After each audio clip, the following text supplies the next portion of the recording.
Hello students, back with one more module today on history, class 9th, Nazism and Rise of Adolf Hitler. When we complete this chapter, you would be in a position to achieve some of the major objectives. One of the most important objectives of learning this chapter is to inculcate the national spirit. Like Adolf Hitler, who loved his country, Germany, so much. We also need to respect, we also need to sacrifice, we also need to work hard for the country's development. At the same time, let me also remind you some of the great lessons that is to be learned from Nazism.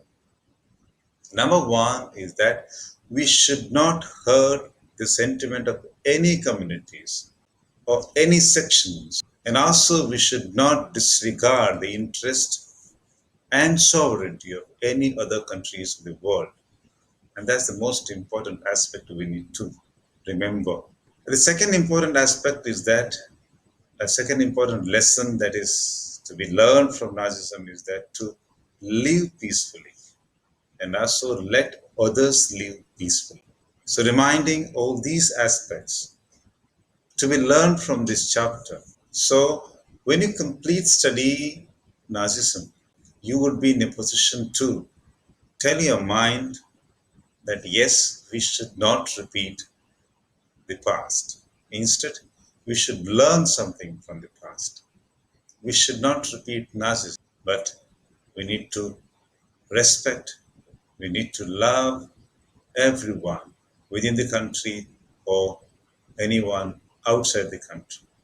With this note, let's go to various aspects of this chapter, Nazism and Rise of Adolf Hitler. In this chapter, I have just categorized all aspects into two parts, before 1933 and after 1933. And I've taken 1933 as a main important year because, in this year, Hitler becomes Chancellor. When I say Chancellor, is equivalent to India's prime ministerial position. And so we will be analyzing what were the events that actually unfolded after the First World War in Germany. So from 1919 till 1933, that will be major aspects we are going to study in the first part. Then comes what is after 1933, that is Germany under Adolf Hitler till the Second World War. So dear students, major events that took place or unfolded before 1933. I just want to stress a few important aspects. One of the most important aspects was the transformation in terms of system of governments. There was monarchy before First World War, but now a new system of government called democratic system of government, what do you call as a Weimar Republic. That's the most important change. The second important aspect I want to stress here is the government, that is a Weimar Republic, that was forced to accept the Treaty of Versailles. This Treaty of Versailles was actually humiliating and harsh, and people did not accept this Treaty of Versailles because it was imposed on Germany. And the newly formed government was not in a position to do or to object any provisions of the treaty. And this acceptance of the Treaty of Versailles was not liked by the Germans. And that's why Germans did not like the government or the Weimar Republic. Of course, I'll be talking about the Treaty of Versailles a little later. Third important aspect I just want to stress is that of various problems being faced by the Weimar Republic. The government was unstable because there were many parties. So there was not a single party that was gaining absolute majorities. The unstable government at the wrong time, a wrong political and economic situation. The economy was very weak. Germany lost most of its territories. Germany lost its resource-rich areas. And again, Germany was forced to pay huge war compensation as per the Treaty of Versailles. And the third important negative aspects need to be stressed during the Weimar Republic was people didn't have faith on this government. It was a democratic government and people did not believe in democracy. And the last important aspect I need to stress is the rise of a new party, Nazi party, and the new ideology called Nazism. And that was a great threat to the Weimar Republic. And Weimar Republic failed to solve all these problems and could not challenge the rise of Nazi party. So these are the major events or aspects you need to remember when you talk about Germany before 1933 or Germany before Hitler becomes a chancellor. As I said earlier, I just want to talk about the Treaty of Versailles. How was it harsh and humiliating? Because we can say that Treaty of Versailles actually led to the rise of Adolf Hitler. It contributed for the rise of Hitler. Otherwise, Allied powers could have avoided all this ill treatment to Germany and could have avoided the rise of Adolf Hitler. An entire history could have been a different story altogether. So, what happened in the Treaty of Versailles, and what are the provisions that were actually imposed on Germany? To be frank, all countries were involved, major European countries were involved in the First World War, but the blame was on Germany.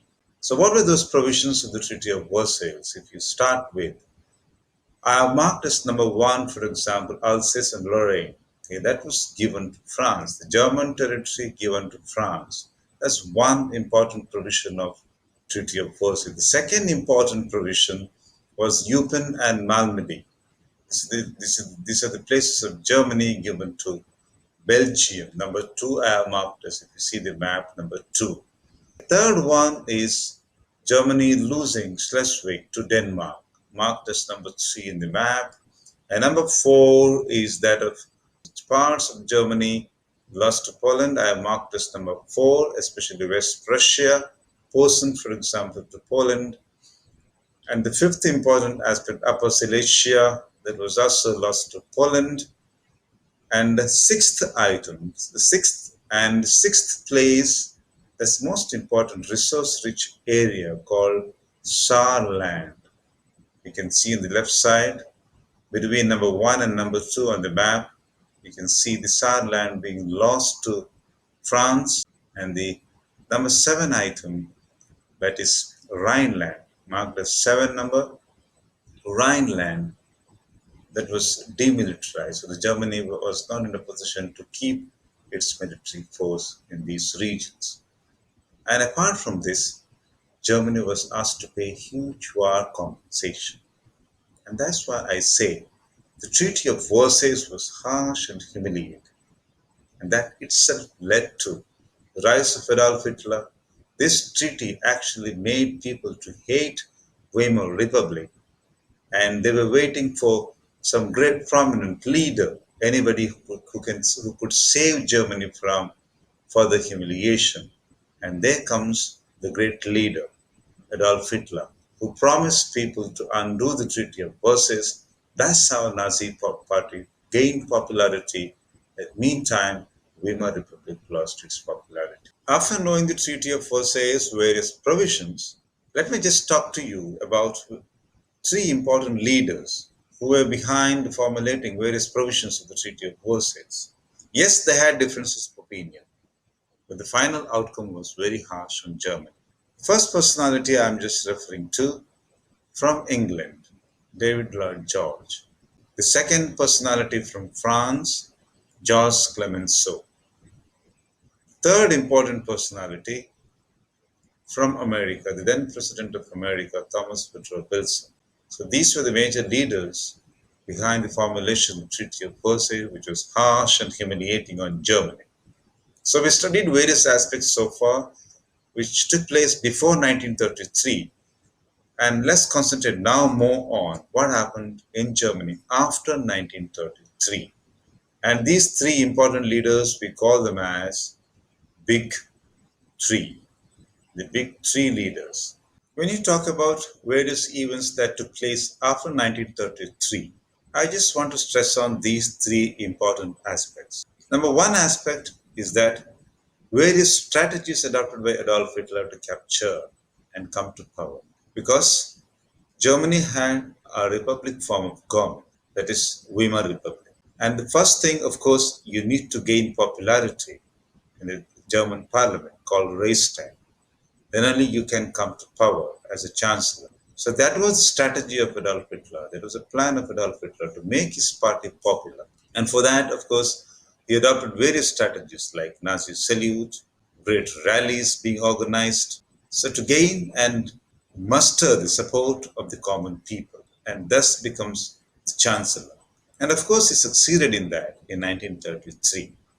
But after coming to power, the second important aspect that took place, the change that took place after 1933 is after coming to power, he adopted a new political system, a new ideology, or his own policy, and what we call as the Nazism or Nazi ideology.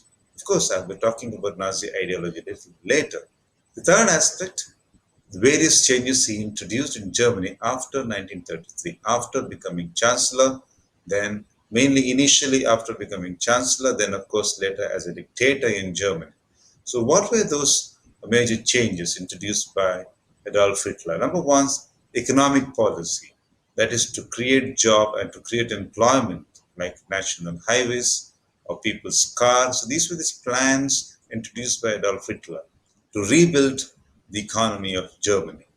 Then, of course, the policy towards schooling, Nazi policy towards women, Nazi policy towards Jews, for example, what is a racial policy, and also policy to regain the lost territories. So these aspects need to be analyzed clearly, mainly after 1933. So after 1933, when you talk about Germany after 1933, you'll be talking about mainly various strategies adopted by Hitler before he became chancellor, of course, before 1933. Then comes the idea of Nazism, then various other policies which he adopted in Nazi Germany to strengthen his power in Germany. We analyzed various aspects, various policies taken by Adolf Hitler after coming to power, mainly after 1933. His economic policies, his policy towards Jews, his policy of conquesting or conquering other territories, which Germany lost during the First World War. All these policies actually well defined in his book, Mein Kampf or My Struggle. Actually, this book tells you all philosophy of Nazism, policies of Nazism, or strategies to be adopted by Nazi party under Adolf Hitler. So this book actually tells you the political manifesto of Adolf Hitler. When we analyze various aspects of this book, it clearly tells us well-planned strategies of Adolf Hitler, how he wanted to dominate the world and how he wants to transform Germany from the present status to the great economic power. One of the most important aspects being covered in this book is the idea called Nazism. We also refer as Nazi worldview. So let's talk about that, Nazi worldview, or the idea called Nazism. When you talk about Nazism, the idea of Adolf Hitler, or policy of Adolf Hitler, or political manifesto of Adolf Hitler, being influenced by the thoughts of great personalities. I just want to refer two such great personalities. Number one, Herbert Spencer, and second, Charles Darwin. The idea of Herbert Spencer, survival of the fittest. So in this nature, who is fittest, who is strongest, can survive, and others would perish. And idea of Charles Darwin, the concept of natural evolution.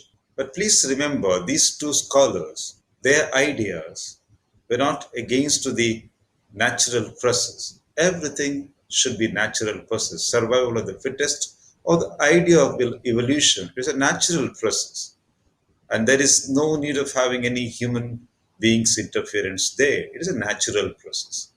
But what Hitler did, took the ideas of these two great scholars and converted to his own way or process so that he can adopt these ideas and to prove his policy of dominating the world and eliminating unwanted sections. So the survival of the fittest, he understood in such a way that, and he convinced the people in such a way that it is only the one race that is fittest and that should survive, and that is the Aryan race. And also he added to his idea of Nazism the second important aspect, that as and when Aryans prosper, they need more space to live. It is not that Germany should be limited to a small country which it got after the First World War. It should expand its territory, it should expand its influence on other parts of the world so that the prosperous Aryan people can live outside Germany too. So we need the second important aspect, what is called the living space or more territories. So when you talk about Nazism, there are two things that comes to your mind. One is the one race that can be surviving, that is the Aryan race, survival of the fittest of the Aryan race. And the second one, we need more space for the Aryans to live. And that is how we justified his conquest of other territories after becoming a chancellor. So this is actual idea of Nazism, influenced by the thought process of Charles Darwin and Herbert Spencer, but those ideas he adopted and modified to convince to the people of Germany what is Nazism all about and to get more and more support of the common people. So after knowing various issues regarding Nazism, Nazi ideology, various policies taken by Adolf Hitler, a normal question that might come to our mind, did every German like Nazism? There are two views here. Yes, some sections, most of the people supported Nazism, and the second view, those who could not oppose Nazism were mere silent spectators. They could not resist the oppressive policy of Nazis or Adolf Hitler. Here is an example extract given in your NCERT textbook that clearly tells many people, youth for example, were happy with Nazism because they could get job, they could get better salary, and they felt it was a period of good time. And most of the people started looking at the world, started looking at Jews like how Adolf Hitler or how Nazis started looking at. They themselves started looking like that. That means they were influenced by the Nazi ideology, they were influenced by the Nazi propaganda strategies. So they also started feeling like Nazis and they started hating Jews. But it doesn't mean that all Germans supported Nazi. So what I say generally is that Nazi government was popular among the most of the Germans. But in the meantime, I also want to stress the most second important view that was prevailing in Germany, that they were oppositions. We already know about Communist Party. We already know about Social Democratic Party, especially during the time of Weimar Republic. And these parties were not liked by Adolf Hitler. And these parties did not like Nazis' ideology too. So there were severe clashes between these parties, Weimar Republic and Nazi Party. And that shows many people did not like Nazism. But of course, after coming to power, Nazism or Adolf Hitler totally suppressed such opposition. So this is another evidence to show that many did not like Nazi view. I also want to give one more example that happened in 1942. Students' Union in Munich, for example, they formed their own group called White Rose, a resistance group against Adolf Hitler. Of course, these steps, these policies, these resistance to Adolf Hitler were all suppressed severely. So it is clear to us that there were two views in Germany, those who supported and also those who did not. And those who did not support Nazism were faced with severe oppressive policy. So, dear students, let me sum up the entire response to Nazi ideology.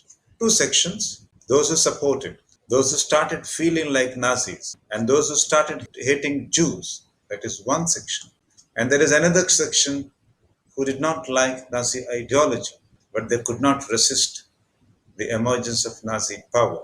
With this note, let me sum up all major issues which we studied in this chapter: Nazism and rise of Adolf Hitler. All the events, one by one. So let's recall major events one by one. After the First World War, the Weimar Republic was formed, the first democratic government being formed in Germany. Then, of course, the Treaty of Versailles was signed officially. That is, also we studied how the Treaty of Versailles was harsh and humiliating. Then, of course, meantime, we also need to refer how Hitler joined the Nazi Party long back in 1919.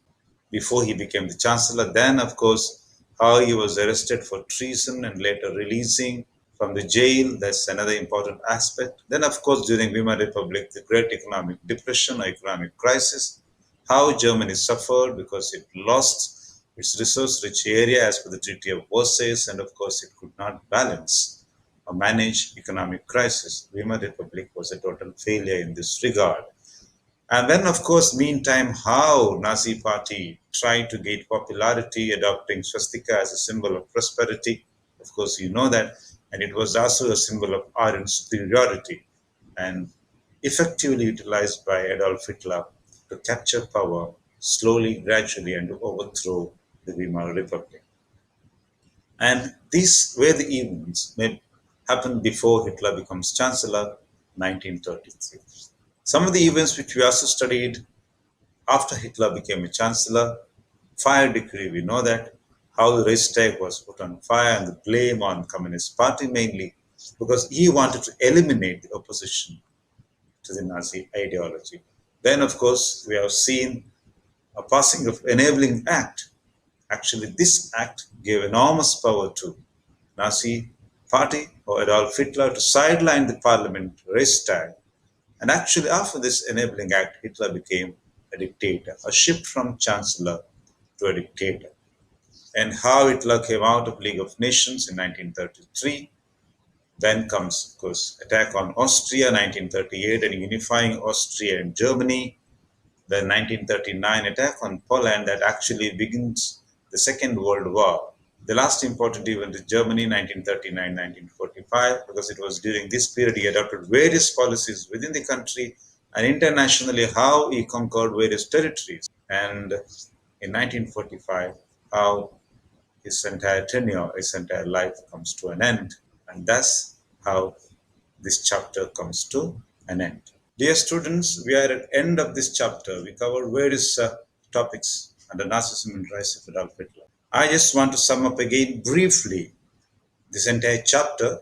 So we began our discussion, the Treaty of Versailles, how harsh that was, and how Weimar Republic lost the popularity and the support because it signed the Treaty of Versailles. Members of the Weimar Republic were considered as Nuremberg criminals for signing the Treaty of Versailles and betraying Germany. The second important aspect that we studied, the rise of Nazi Party, German Workers' Party, and especially when this party was taken over by Adolf Hitler. And all this happened during the Weimar Republic. The third important aspect I just want to stress here is that of Great Economic Depression 1929 during the time of Weimar Republic, failure of Weimar Republic, an unstable government could not stop the rise of Adolf Hitler or Nazi Party, and thus finally in 1933 Weimar Republic was overthrown and Nazi Party comes to power. And from 1933 till 1945, it was a period of Adolf Hitler. He adopted various policies within the country and international policies too, and these policies finally led to the Second World War and end of Adolf Hitler in 1945. With this note, let me say thank you